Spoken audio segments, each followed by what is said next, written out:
वजीफे की टेस्टिमोनी है बाजी की, फ्री क्लिनिक मेंबर है जी। बाजी बोले। जी शाजी, मुझे ना ज़रूरत थी तकरीबन 2 लाख रुपए की।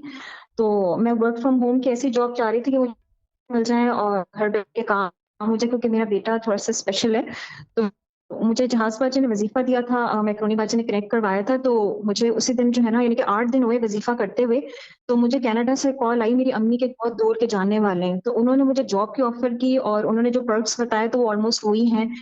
यानी कि डॉलर को कन्वर्ट करेंगे तो अल्हम्दुलिल्लाह कि मुझे बहुत अच्छा लगा कि मेरा काम हो गया। ठीक है। और उससे मैंने लॉयर की फीस वगैरह, बेटे के जो ट्रीटमेंट है उसका भी अल्हम्दुलिल्लाह फिर इंतजाम हो गया। ठीक है, और दूसरी बात, आप कहाँ से बोल रहे हो, यूएस से या पाकिस्तान से?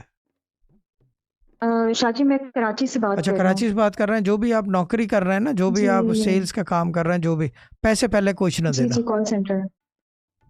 जी ठीक है शाजी, हाँ, ठीक डोंट है, पे बिल्कुल एनीवन, नोट क्योंकि कर वो लिया। बाद में कहीं बोलेंगे कि हमें इतनी फीस चाहिए टू प्रोसेस योर एप्लीकेशन। बोलना sorry, I don't want it processed, I know how this things work. अगर फ्रॉड है तो, अगर नहीं है तो, स्कैम जी नहीं है तो नौकरी भी हो सकती है, फिर तो गुड है।